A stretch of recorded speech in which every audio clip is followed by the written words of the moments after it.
Hey, I'm Tim Sonova, and welcome to Work Shouldn't Suck Live, the morning-ish show. Even more so today. We are so excited for our episode today. We're joined by Darren Walker. Darren is the president of the Ford Foundation and is a genuinely awesome person. Fun little story, as I was just sharing with Darren in the green room, when he agreed to be on the show through our mutual friend, our mutual friend, she said, yeah, good news. Tonight, Darren is going to be on The Daily Show with Trevor Noah. And it was immediately this moment of like, oh, dear God, what have we gotten ourselves into? So we'll see. Most of you know Darren and the terrific work that he and the Ford Foundation do. If you have any questions about bios, links, they're all in the description to this. So let's just get going without further ado. Darren, welcome to the show. Thank you for having me.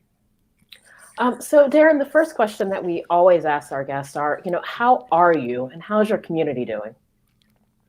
Well, I am fine, all things considered.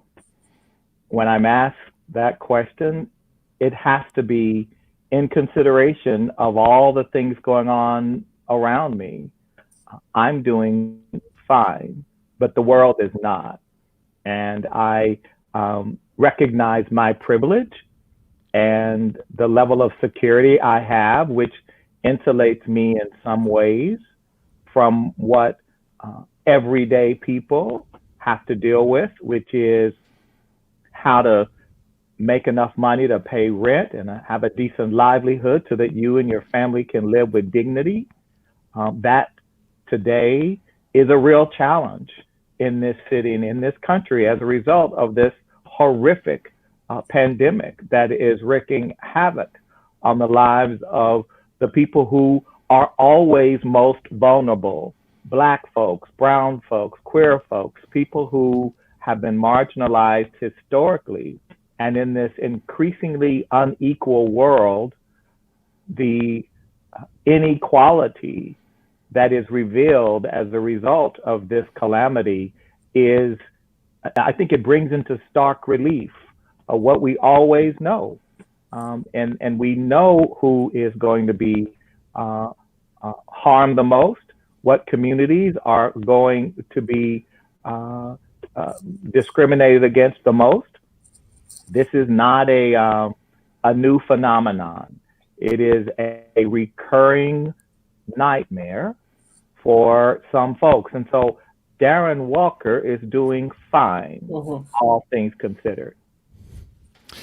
Darren, what does it look like right now, just from a practical standpoint for work at the foundation? I assume you all are working remotely or from various places. Have you done that before? Is that actually the case? How are you coordinating with the team? Well, we are working remotely, and it's actually been pretty seamless because we had in place a very robust business continuity plan. So in case there was some shock, we could very quickly pivot and work remotely. We have the equipment and the resources. So relative to our grantees, this has been a very easy transition. Now, that's not to say that people aren't emotionally traumatized, that people are not feeling the various roller coaster of emotions that one feels, but relative to our grantees, relative to the nonprofits who are out there operating without endowments, without wealthy boards, without the equipment, we are doing, we made the transition quite easily, but we are concerned about the state of the field, particularly in the areas where we work, with the lens of racial equity and a concern about the organizations and institutions that serve our communities and how resilient they will be in the face of what will be a not a sprint, but a marathon of challenges, of postponed fundraisers, of canceled seasons, of a revenue sources that evaporate. How are these organizations going to survive? It's essential that they survive because without them, we have no culture in America. We have no justice. The nonprofit sector has been the one leg of the stool that consistently fought for justice, fought for the rights of those who are most forgotten and left behind.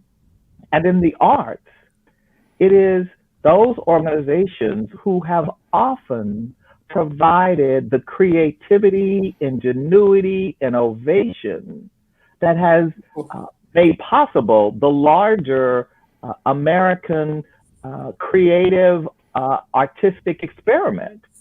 So without these organizations and the communities they are embedded in and represent, it's hard to imagine how we're even going to have something called American culture. Yeah, yeah. And so you just mentioned sort of organizational resilience and sort of how philanthropy can support that. But how are you approaching your own sort of resilience and self-care while you're sort of in quarantine and during this time? Well, that's a great question, especially for an admitted, acknowledged, extreme extrovert. For those of us who have had enough coaching and Myers-Briggs testing and all other sorts of personality disorder testing, I can tell you that it is very challenging to live in an apartment and basically not have any social engagement for 2 months and counting. I am a person who thrives, who desperately needs engagement with other human beings. And to be denied that is very challenging for my own emotional health. And I have sought through the technology and the genius of Zoom and FaceTime to find proxies for what I need. And it simply isn't possible. Yeah. Because you go from one Zoom to the next Zoom, and by the end of the day, you are spent. Yeah. And you don't feel like you've had any real human engagement. Yeah. Yeah. One of our previous guests, Caroline Woolard, described every day as Blur's day and every hour as Zoom o'clock. As it feels like you're going from one to the next. And speaking of Zoom, recently, Hannah Drake published a piece on Art Place America, their blog titled, "We Will Not Zoom Our Way Out of This Crisis." And one of the memorable quotes from her piece that I found was, "America, as we knew it, has changed. And similar to the USB port on my MacBook, it's not coming back." That's right. And this got me to think about systemic change, systems change. And before the pandemic, it feels like probably for a lot of people that was a fairly abstract concept, even if you talked about systems change and systemic change. But the pandemic has surfaced for a lot of people. I think the systems and the systems in particular, as they're not working and they're falling apart. As you think about systems change in the current context, what comes to mind? What comes to mind is the design of these systems. So the systems that are failing us were designed. Choices were made. These systems don't exist in isolation. We made choices to have an economy that delivers far too much inequality and far too little opportunity. We made a choice to have a criminal justice system that disproportionately locks up brown and black people and poor white people. We made a choice to have a housing system that places black folks, brown folks, people who have historically been discriminated against in disadvantaged geographies, displaced far from opportunity. So these systems that we have designed, we now need in this PC world to redesign them, not renew them. I heard someone quite prominent say on television, we need to renew our American dream and we need to renew our economy. I do not want to renew our economy. The dictionary defines renew as restart something that was interrupted. I actually don't want to restart that economy. I want to reimagine the economy in a way that delivers more shared prosperity. And so, how do we design that economic system? Is the question that I believe is a critical question before we dive in the deep end of the pool and just bring forward the old tools that did not work for most of us. Yeah, I can't agree more. I spend so much time thinking about how capital flows through our economic system. And one of the things that's really been sitting with me for the last, 2 or 3 weeks, as we saw the Paycheck Protection Program roll out and EIDL loan come out, some of the data suggests that 95% of Black businesses were locked out of those funds. 91% of Latinx businesses, these sort of the small businesses are the engine of Black and brown communities in terms of training, apprenticeship, just community building. And I've been thinking about that, and also in the longer term context of, traditional loans drying up, CDFIs not giving, and banks not lending to Black and brown small businesses. And it strikes me that philanthropy has all of a sudden become perhaps the one place that Black and brown businesses and ideas and innovation can be funded. And I don't think we talk about the sector in terms of the importance it is in providing capital for these businesses and these ideas. Are you and Ford sort of thinking about sort of work in that lens and sort of looking at your work as being a critical underpinning of funds for these businesses and for these ideas? Well, first of all, that's a great observation. And the question about what Ford is doing, let's just go back in history. So the Ford Foundation helped to create America's first community development financial institution. The CDFIs emerged out of the 1960s in an effort at what was then called urban renewal, and a number of interventions that the foundation played a role in that sought to mitigate and redress the redlining that had occurred that made it impossible for Black businesses to receive loans, for Black homeowners to get mortgages, et cetera. So there are a number of things, including the Community Reinvestment Act and the Local Initiative Support Corporation, the affordable housing movement that the foundation was involved in.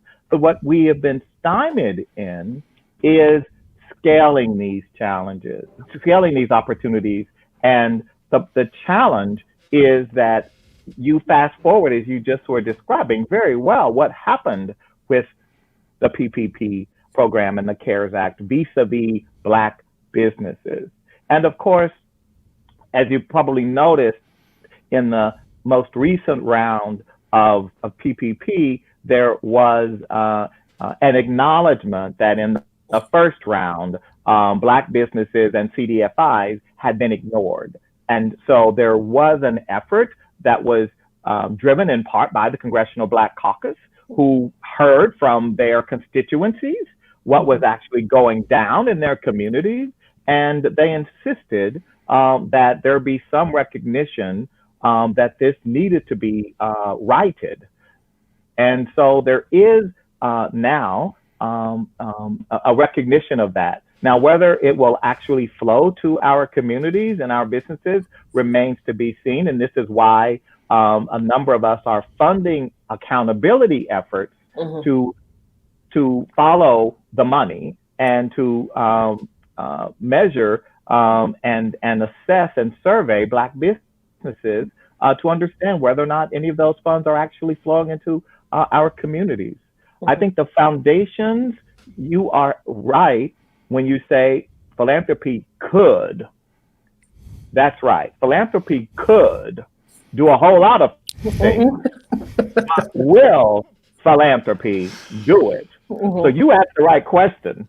And I would say the jury is out. The jury is out. Are we willing to pay out more at a time of an existential threat when it is no longer defensible to simply say we pay out our 5% because that's what the government requires us to do? Is it defensible to say we are looking at our investments strictly from the standpoint of maximizing return? I don't believe it is acceptable. And I believe that in this PC world, some of the things that we in philanthropy were able to sustain in the BC world, there are going to be reckonings. And people are going to expect and should expect in this moment to not have the answer be what the answer was in the BC world. Darren, what do you think it's going to take? Because getting ready for this interview, I meditated and reflected a lot of, if I were in your position or one of your colleagues' positions running a foundation, would I increase the payout? Would I just go big or go home? Be like, if our commitment to social justice is this and this is the time, would there be a plan that would cause me to say, let's just cash it all out and go big and know we're going to do our best right now? Thankfully, you and your colleagues are far smarter and more talented than I am, so I'm not having to make those decisions. But I wonder what it would take for the community to say, right, this is our moment. This is why we've been around for forever or for however long. Let's make the most of it. Well, I think you are right that it will take prayer and meditation and more to actually get this sector to fully embrace all of the leverage capability our institutions have individually and we as a sector. And so I do believe that philanthropy is filled with thoughtful, committed, passionate people who want justice, who want to fight poverty. But there's also this thing called the market. And we allow the market to trump the imperative to do what is best.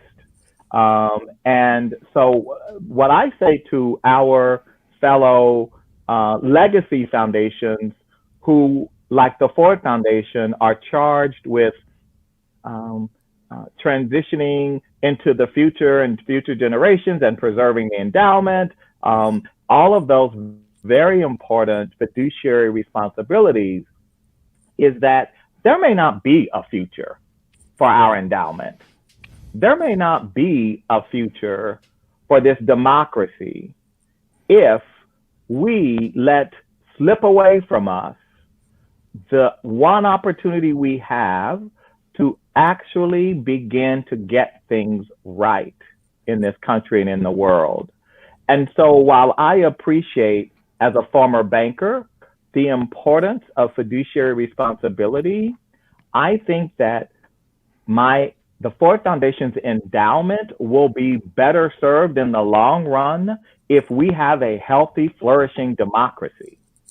And so I believe that we have to go beyond the 5% and look for ways to substantially increase, certainly in this year and probably next year, most definitely, the level of giving, the level of investing.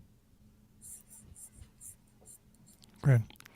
We're coming up on time and want to make sure we get the suitcase question in because it's just a fun question to ask. I before we get to that last question, you co-authored a piece in the Chronicle Philanthropy about a week or two ago titled "In COVID-19 Crisis, Philanthropy's Attention Must Focus on People with Disabilities."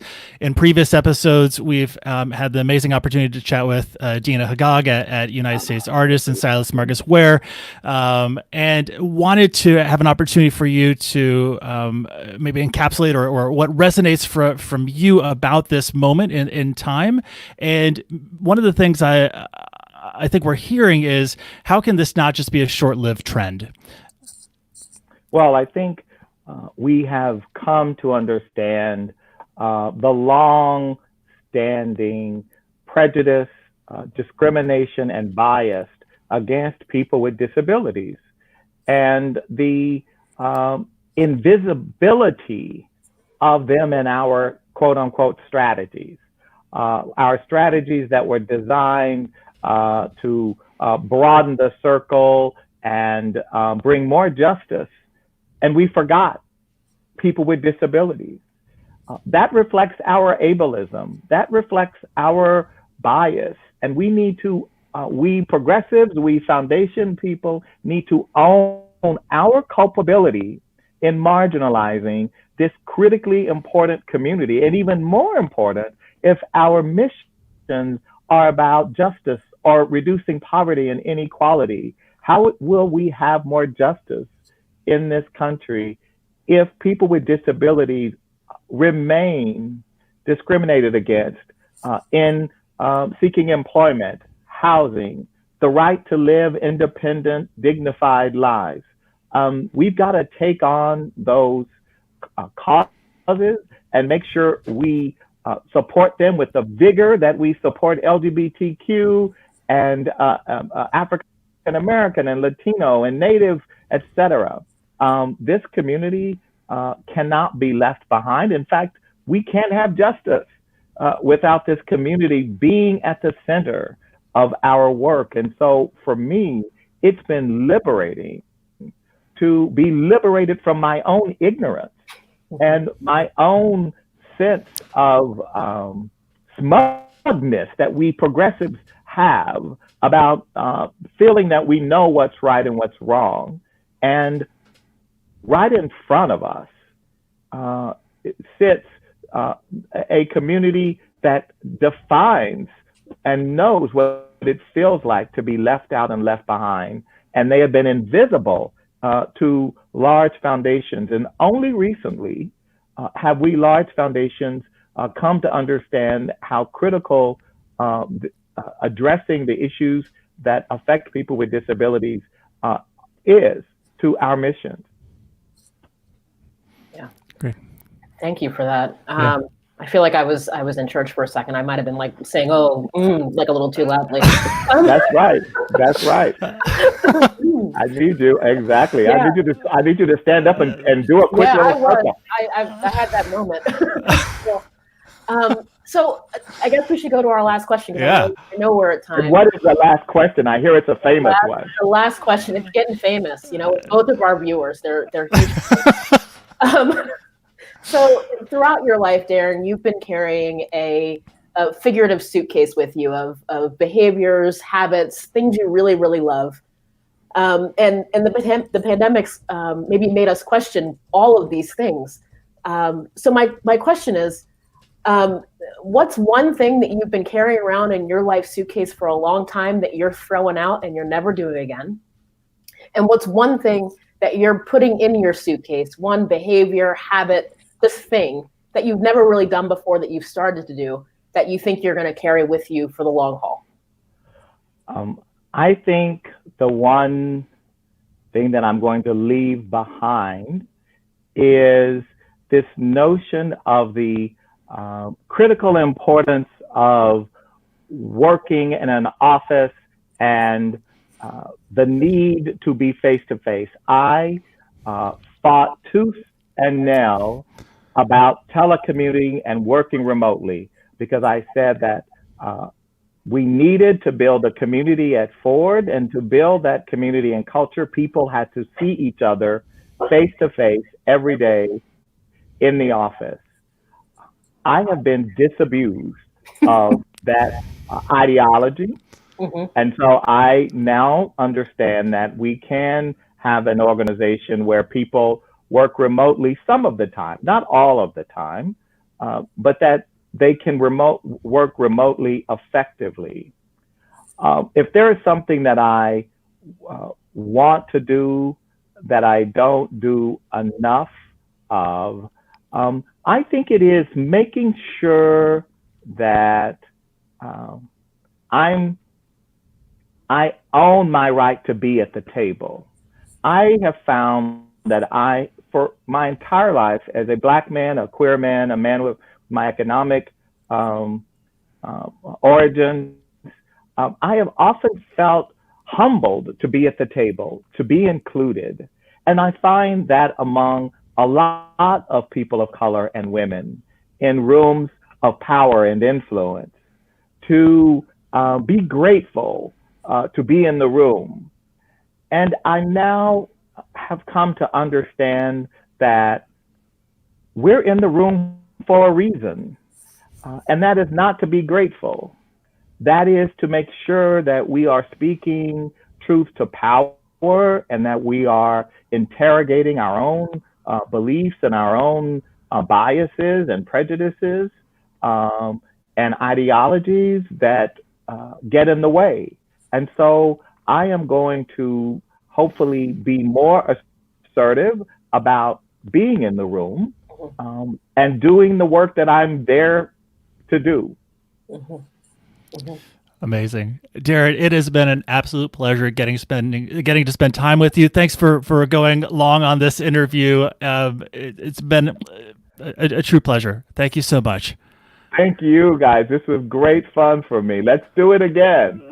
Sounds good. Sounds good. Take care. Thank you. Bye-bye. That was amazing. This 7-week journey is about ready to come to an end, and we've had the opportunity to be with so many amazingly wonderful people. We close out season 1 tomorrow at 11 a.m. Eastern when we sit down with Elizabeth Streb. I'm like losing the ability to reflect on this and also put together words. If you miss us in the meantime, between now and 11 a.m. tomorrow, where we're joined by another incredible person, all of the episodes are available on workshouldssuck.co. Their podcast form, transcript form, caption videos.